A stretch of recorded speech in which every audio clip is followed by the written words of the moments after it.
ایک بادشاہ کی 7 بیٹیاں تھیں۔ ایک دن بادشاہ بہت خوش تھا اور اس کا مزاج بہت شانت اور خوش تھا، اور اس نے اپنی 7 بیٹیوں کو اپنے سامنے بلایا اور پوچھتا ہے، تم سے ایک سوال پوچھوں گا اور اگر جواب اچھا لگا تو تمہارا من چاہا انعام میں تمہیں دوں گا۔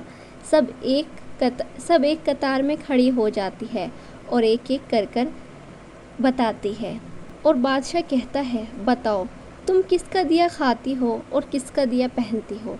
7 میں سے 6 بیٹیوں نے جواب دیا، ابا جان، ہم آپ کا دیا کھاتے ہیں اور آپ ہی کا دیا پہنتے ہیں، آپ ہی کی وجہ سے ہماری احسان و شوکت ہے۔ یہ سن کر بادشاہ بہت خوش ہوا، سب کو ان کی من پسند چیزیں انعام کے طور پر دیا۔ جب سب سے چھوٹی بیٹی کی باری آئی تو اس نے کہا، میں اللہ کا دیا کھاتی ہوں اور اپنی قسمت کا پہنتی ہوں، اور یہ میرا نصیب ہے۔ بادشاہ یہ سنتے ہی غصے سے لال پیلا ہو جاتا ہے اور کہنے لگتا ہے، تجھے اس کی سزا ضرور ملے گی۔ جو حکم ابا جان۔ بادشاہ نے سپاہیوں کو حکم دیا، جاؤ اور اسے جنگل میں چھوڑ آؤ، میں بھی دیکھوں کہ میرے بغیر دیے اللہ کا کھاتی ہے اور اپنے نصیب کا کیسے پہنتی ہے۔ شہزادی کے تمام زیورات واپس لے لیے، خستہ حال کپڑوں میں بغیر کسی سامان کے بادشاہ نے اسے جنگل میں لے جا کر چھوڑ دیا، جنگل میں لے جا کر تنہا۔ لیکن شہزادی بہت مطمئن تھی اور اللہ کی ذات پر اسے بھروسہ تھا، اور اس کو اللہ کی ذات پر بھروسہ تھا، جو اس نے میرے نصیب میں لکھا ہے مجھے ضرور ملے گا۔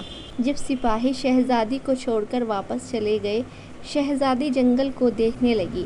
چاروں طرف پیڑ ہی پیڑ تھے اور شہر سے شام ہونے والی تھی۔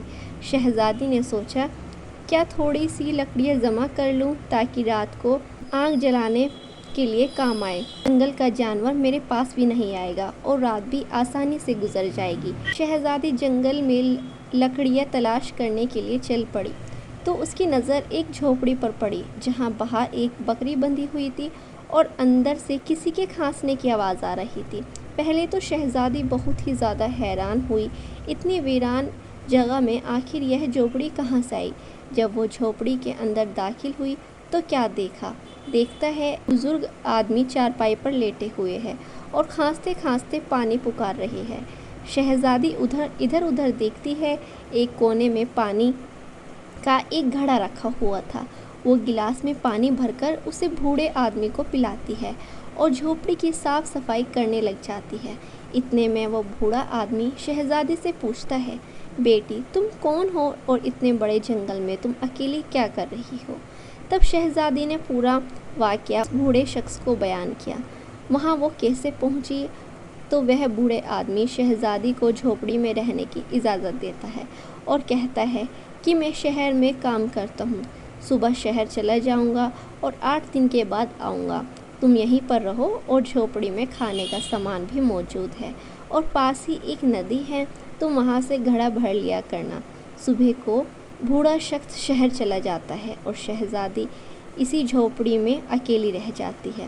وہ پوری جھونپڑی کی صاف صفائی کر کے بکری کا دودھ نکالتی ہے، آدھا اپنے لیے رکھ لیتی ہے اور آدھا باہر رکھ دیتی ہے، اگر رات کو کوئی جانور بھوکا پیاسا ہوگا تو وہ یہ دودھ پی لے گا، پھر خود اندر جھونپڑی میں آ کر سو جاتی ہے۔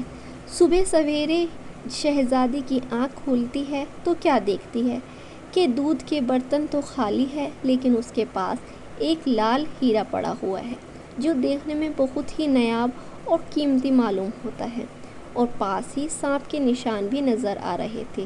تب شہزادی کو یاد آتا ہے، بچپن میں اس نے سنا تھا، جب کوئی نایاب سانپ خوش ہوتا ہے تو ایک لال ہیرا چھوڑتا ہے، جس کی قیمت زیورات سے بھی زیادہ ہوتی ہے۔ شہزادی بہت زیادہ حیران ہوتی ہے اور دل میں سوچتی ہے، شاید وہ سانپ بھوکا رہا ہوگا، اس لیے دودھ پی کر خوشی میں یہ لال چھوڑ کر گیا ہے۔ پھر وہ لال اٹھا کر اپنے پاس رکھ لیتی ہے۔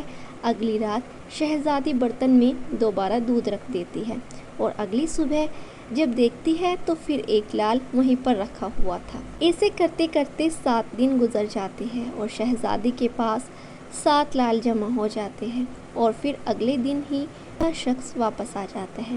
تب شہزادی اسے وہ لال دکھاتی ہے اور سارا واقعہ بیان کرتی ہے اور بوڑھے کو 3 لال دے دیتی ہے اور کہتی ہے آپ شہر جا کر یہ لال بیچ دو اور آتے وقت محل بنانے والے مزدور لے کر آئے کہ لال شہزادی اپنے گلے میں ہار بنا کر پہن لیتی ہے اور کچھ ہی مہینے میں جنگل میں ایک عالیشان محل تیار ہو جاتا ہے جس میں بوڑھا شخص اور شہزادی رہنے لگتے ہیں۔ ایسا خوبصورت محل جس میں ہر طرف نوکر چاکر دنیا کی تمام نعمتیں موجود تھیں۔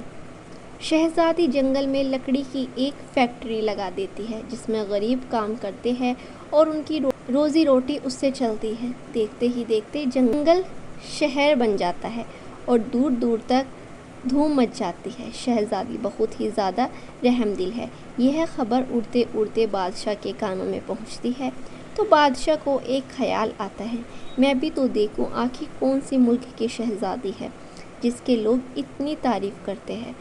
بادشاہ اپنے سپاہی کے ہاتھ پیغام بھیجتا ہے کہ وہ شہزادی سے ملاقات کرنا چاہتا ہے۔ یہاں جب شہزادی کے سپاہی شہزادی کو بتاتے ہیں تو شہزادی سپاہیوں سے کہتی ہے بادشاہ سے ایک شرط ہے کہ وہ اپنے ساتھ اپنی تمام بیٹیوں کو بھی لے کر آئے۔ سپاہی جا کر بادشاہ کو پیغام دے دیتا ہے۔ ایک دن بادشاہ کے ساتھ تمام بیٹیاں شہزادی سے ملاقات کرنے کے لیے اس کے محل پر آتے ہیں۔ شہزادی ان سب کو اپنے چہرے پر نقاب پہن کر ملاقات کرتی ہے اور ان کے لیے 7 رنگ کے کھانے پیش کرتی ہے اور ہر کھانے کے ساتھ اس رنگ کے سونٹ زیورات پہن کر آتی ہے۔ محل کے احسان شوکت خوبصورتی شہزادی کا انداز بادشاہ اور سبھی شہزادیوں کو بہت حیران اور متاثر کرتا ہے۔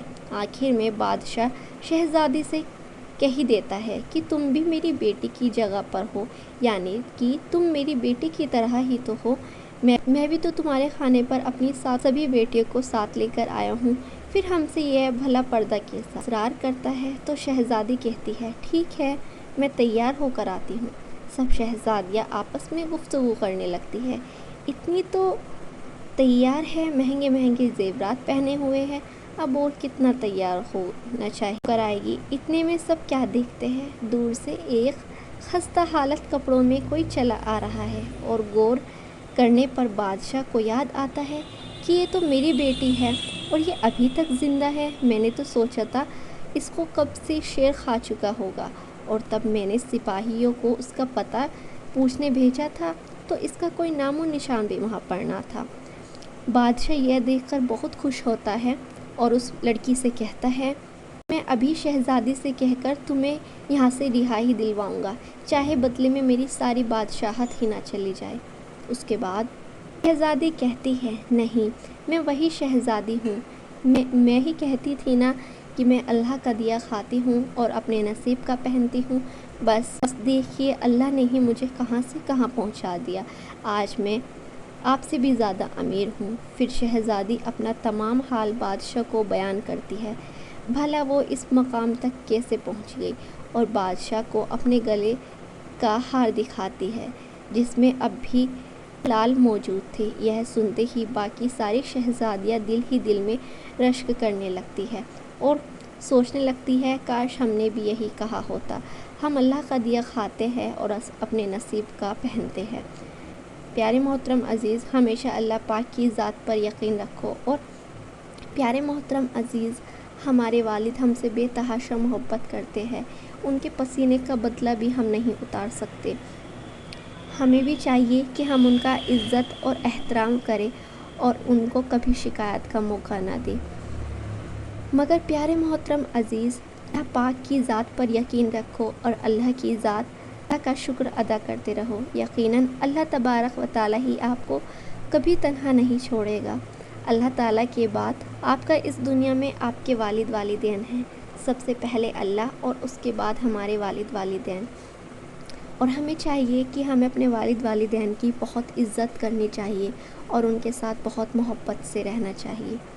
پیارے محترم عزیز، اگر آپ کو یہ ویڈیو پسند آئی ہے تو کمنٹ باکس میں اللہ اکبر ضرور لکھیے گا، اور ایسے ہی اسلامک انفارمیشن جاننے کے لیے ویڈیو کو لائک اور چینل کو سبسکرائب ضرور کیجیے گا اور نوٹیفیکیشن کو ضرور کلک کیجیے گا، جس سے کہ آپ کو اور نیکسٹ ویڈیو دیکھنے کو ملتی رہے گی۔